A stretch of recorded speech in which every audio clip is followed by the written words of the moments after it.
आज हम बहुत ही इंपॉर्टेंट वीडियो पढ़ने जा रहे हैं। केनी-जारोज रिएक्शन नेम्ड रिएक्शन है एल्डिहाइड कीटोन चैप्टर का, बहुत ही इंपॉर्टेंट नेम्ड रिएक्शन है ये। इस पे बहुत सारे क्वेश्चन बनते आए हैं, तो ढंग से वीडियो को देखना है, स्टिल करके 2-3 बार पढ़ना है। लिख लीजिए केनी-जारो रिएक्शन। पहली बात, this reaction is given by those aldehydes, ये रिएक्शन केवल एल्डिहाइड देती हैं, अंडरलाइन कर दे रहा हूं, which do not contain alpha hydrogen. बस ये दो बातें ध्यान रख लें, ये वाली।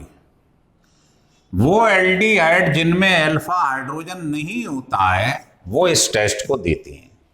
आप कहेंगे कैसे? देखिए, जैसे ये फॉर्मल्डिहाइड लिखा है, जैसे ये बेंजल्डिहाइड लिखा हुआ है,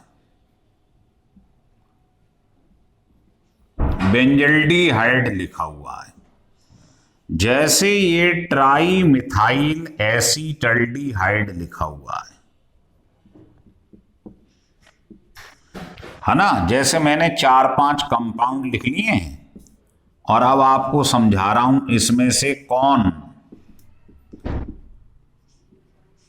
कौन केनी-जारो रिएक्शन दे रहा है।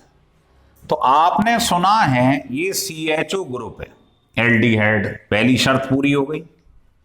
ग्रुप के बगल में अल्फा कार्बन और उस पर जो H होता है वो अल्फा हाइड्रोजन। तो इसमें अल्फा हाइड्रोजन है, यस। तो वो कह रहा है जिसमें नहीं हो वो देता है केनी-जारो। इसका मतलब ये केनी-जारो नहीं देगा। देखो, ग्रुप के बगल में कार्बन है, अल्फा कार्बन, लेकिन इस पर कोई H है नहीं है। अल्फा कार्बन पर जो H होता है वो अल्फा हाइड्रोजन होता है, पर इसमें है ही नहीं। इसका मतलब ये केनी-जारो देगा। इसमें अल्फा हाइड्रोजन नहीं है। इसमें देखो, ग्रुप के बगल में कार्बन तो है, अल्फा कार्बन तो है, लेकिन इसकी वैलेंसी सेटिस्फाई है, 4 है इसके संग, तो H तो नहीं है। तो इसमें अल्फा हाइड्रोजन नहीं है, तो ये केनी-जारो देगा। इसमें ग्रुप के बगल में कार्बन ही नहीं है अल्फा जिस पे H देखूं, इसका मतलब इसमें अल्फा हाइड्रोजन नहीं है, ये देगा केनी-जारो। तो केनी-जारो वही एल्डिहाइड देते हैं, चाहे एलिफेटिक हो चाहे एरोमेटिक, जिनमें अल्फा हाइड्रोजन नहीं होता है। तो आप चेक करना सीख गए, ग्रुप के बगल वाला कार्बन अल्फा कार्बन, उस पर जो H है वो अल्फा हाइड्रोजन है। अगर है तो वो केनी-जारो नहीं देगा, तो ये नहीं दे रहा है। तो पहली बात तो ये सीखी जाए कि केनी-जारो कौन देता है कौन नहीं देता है ना। कंडीशन ध्यान रखिएगा। अब होता क्या है ये देखिए,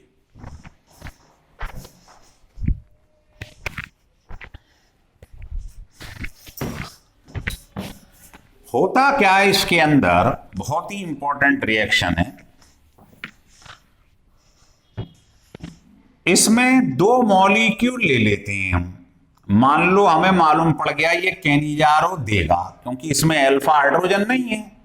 तो आपको क्या करना है, इसके 2 मॉलिक्यूल लेने हैं और 50% NaOH या 50% KOH लेना। ये इसकी पहचान है, ध्यान रख लेना, बता रहा हूं मैं आपको। ये कहीं पे आ जाए तो आपके दिमाग में सीधे केनी-जारो स्ट्राइक करेगा। रिएक्शन करने का आसान तरीका ये है, ये जो लिखा है इसको आप यहां 2 बार लिख लो, दोनों मॉलिक्यूल को अलग अलग करके लिख लो। ये सरल तरीका है इसका। जो यहां लिखा है उसको अलग अलग करके लिख लो। एक का तो करा दो आप रिडक्शन। तो बताओ, एल्डिहाइड का रिडक्शन होता है तो क्या होता है, HH लग जाता है। तो इसमें HH लग गया, ऐसे लिख लो या ऐसे लिख लो, मतलब एल्कोहल बन गई। और दूसरे मॉलिक्यूल का ऑक्सीडेशन कर दो। तो बताओ, एल्डिहाइड का ऑक्सीडेशन होता है तो क्या बनता है ना, क्या बनता है, O चिपक जाता है, एसिड बन जाता है। बस आपको उसका डेरिवेटिव बनाना है। अगर NaOH लिया है तो Na लगा दो, KLiOH लिया है तो K लगा दो। फिर देखिए, मान लो किसी ने कहा कि आपके पास ये लिखा है, तो पहले तो ये बताओ कि क्या ये कैनिजारो रिएक्शन देगा? यस। ग्रुप के बगल में अल्फा कार्बन तो है पर H नहीं है, अल्फा हाइड्रोजन नहीं है, तो ये कैनिजारो देगा। 2 मॉलिक्यूल ले लो, क्या करेंगे? 50% मान लो NaOH संग में ले लिए। तो इसका रिएक्शन कराने का तरीका यह है कि जो ये 2 लिए इनको एज इट इज वहां पर लिख लो। ये इसका सिंपल मेथड है कि जो वहां लिया है लेफ्ट में उसको यहां पर एज इट इज ले लो। ले लिया साहब, ये आपने इसके 2 मॉलिक्यूल ले लिए। फिर क्या करते हैं, आपको सिखाया है, एक का ऑक्सीडेशन एक का रिडक्शन। रिडक्शन का मतलब होता है H का जुड़ना, HH लग जाएगा यहां, ये लो। तो एक तो ये मॉलिक्यूल बन गया, दूसरे का हो जाएगा ऑक्सीडेशन। ऑक्सीडेशन मतलब एसिड बन जाएगा। बस अब आप बताओ, इसमें एक मॉलिक्यूल का आपने क्या कराया है? रिडक्शन। दूसरे मॉलिक्यूल का क्या कराया है? ऑक्सीडेशन। और एक ही मॉलिक्यूल दोनों हो रहा है, रिडक्शन भी ऑक्सीडेशन भी। ऐसे रिएक्शन को क्या कहते हैं? डिस्प्रपोर्शियोनेशन रिएक्शन। डिस्प्रपोर्शियो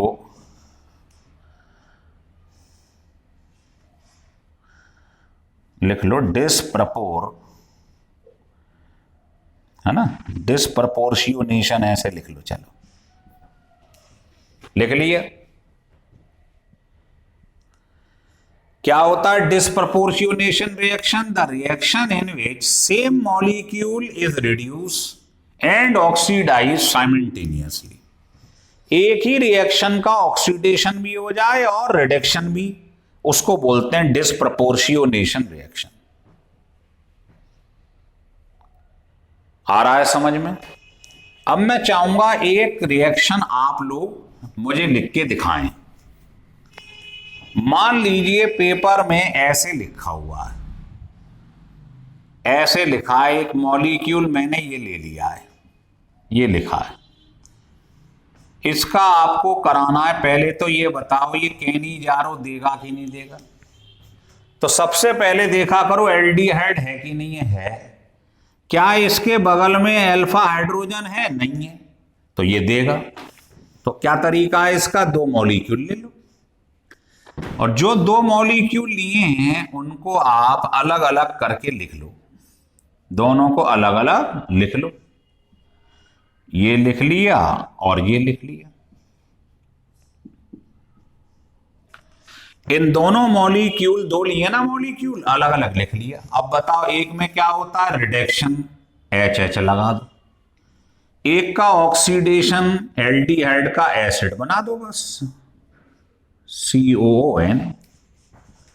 बहुत आसान है रिएक्शन, तो समझ में आ गया। चाहो तो एक एग्जाम्पल और ले लो, ये बेंजल्डिहाइड है। बताओ कैनिजारो देगा? यस। 2 मॉलिक्यूल ले लो, 50% NaOH या KOH। अब बिना कुछ करे लिखो क्या होगा, तो आप कहोगे साहब 2 मॉलिक्यूल लिए, इनको अलग अलग लिख लो, अलग अलग लिख लो। बताओ एक का क्या होगा? रिडक्शन, HH लगा दो। एक का क्या होगा? ऑक्सीडेशन, ये लगा दो। आंसर आ गया। तो मुझे लगता है आपको बिल्कुल क्रिस्टल क्लियर हो गया होगा कैनिजारो रिएक्शन। अब इसे और एडवांस लेवल में ले जा रहे हैं हम। चलिए अब आता है साहब, ये बताइए कि क्रॉस्ड कैनिजारो क्या होता है। इसके आगे आप क्रॉस्ड और लिख दो, क्रॉस्ड कैनिजारो। इसमें क्या करते हैं? 2 डिफरेंट मॉलिक्यूल लेते हैं। देखो, जैसे मैंने एक एरोमेटिक ले लिया, बेंजल्डिहाइड, एक ले लिया फॉर्मल्डिहाइड। क्रॉस्ड मींस दोनों डिफरेंट होने चाहिए और रिएक्शन तो सेम है, वही जो पहले किया है। बस इसमें समझने का ये है, आपको मैंने अपने पिछले लेक्चर में बताया था एल्डिहाइड कीटोन में जैसे जैसे नंबर ऑफ कार्बन एटम बढ़ेंगे रिएक्टिविटी कम होती जाएगी। जैसे आपसे कोई कहे ये फॉर्मल्डिहाइड है, ये एसीटल्डिहाइड है, ये प्रोपेनल्डिहाइड है, ये बेंजल्डिहाइड है, बताइए सबसे ज्यादा रिएक्टिव कौन है? जिसमें कार्बन कम होंगे वो सबसे ज्यादा रिएक्टिव होगा इनवर्सली। तो आंसर ये हो गया, नहीं हो गया?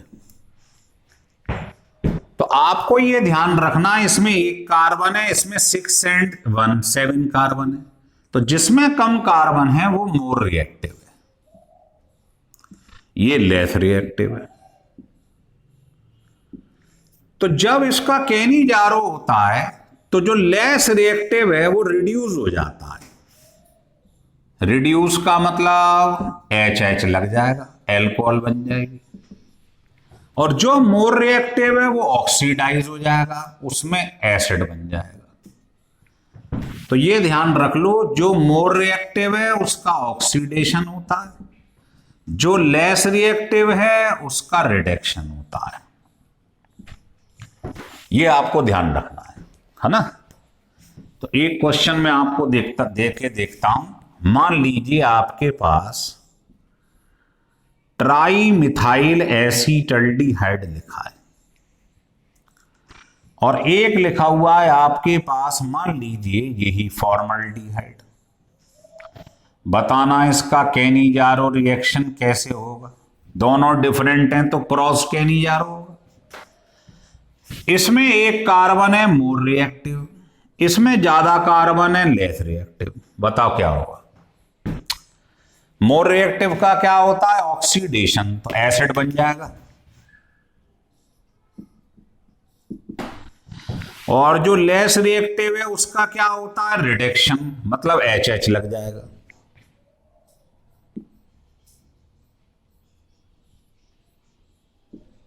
आ गया समझ में? तो जब दोनों डिफरेंट होते हैं तो बस ये देख लो, जो ज्यादा रिएक्टिव है उसका ऑक्सीडेशन एसिड, जो लेस रिएक्टिव है उसका रिडक्शन एल्कोहल बन जाएगी। हो रहा है क्लियर? चलिए, ये मैं पूरी डिटेल में समझा रहा हूं आपको केनी जारो। इसके बाद कोई क्वेश्चन केनी जारो का नहीं रह जाएगा।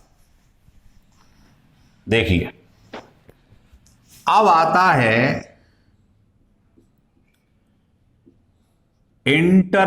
इंट्रामॉलिक्यूलर केनी जारो रिएक्शन। इंट्रा का मतलब होता है एक ही मॉलिक्यूल, दो मॉलिक्यूल नहीं लेने हैं इसमें, एक ही मॉलिक्यूल का केनी जारो हो जाएगा। कैसे?